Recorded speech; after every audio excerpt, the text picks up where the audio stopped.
शरद पवारांच्या पक्षातील खासदारांना तटकरेंनी फोन केल्याच्या वृत्ताचं जितेंद्र आव्हाड यांच्याकडून खंडन। भाजप आणि पक्ष सोडून गेलेल्यांकडून अफवा पसरवण्याचा प्रयत्न केला जात असल्याचा दावा।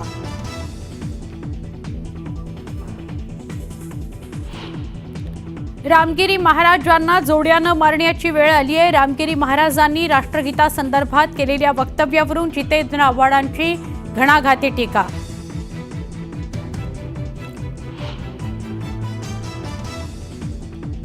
मुंबई महापालिका निवडणुकीसाठी संघ दक्ष, आशिष शेलारांची संघाच्या नेत्यांसोबत चर्चा।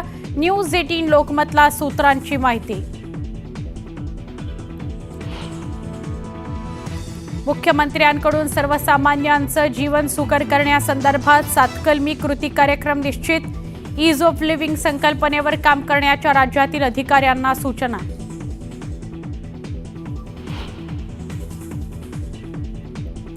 आठवड्यातील किमान 3 दिवस मंत्रालयात थांबा।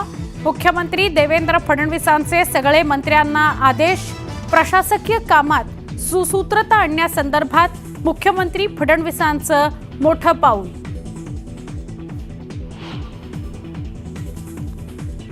आमदार सुरेश धस यांनी घेतली उपमुख्यमंत्री अजित पवारांची भेट।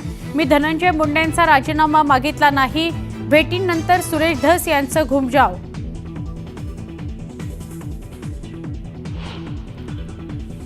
सरपंच हत्या प्रकरणाचा वाल्मिक कराड हाच प्लॅनर, कराड हा सिरियल किलर, आव्हाडांची टीका।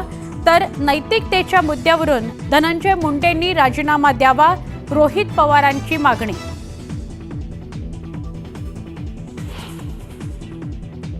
बाबा सिद्दीकींच्या हत्येमागे बिल्डर लॉबी असल्याचा झिशान सिद्दीकींनी व्यक्त केला संशय।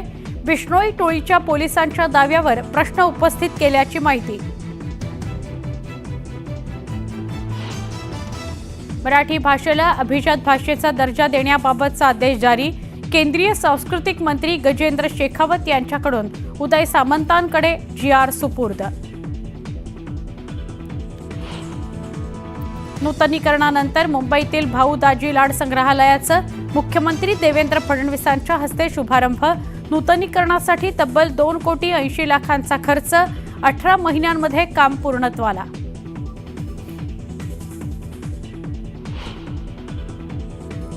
भंडाऱ्यात झुडपात अडकलेल्या वाघाला नागरिकांनी घेरलं। नागरिकांचं धोकादायक स्थितीत वाघासोबत फोटो सेशन।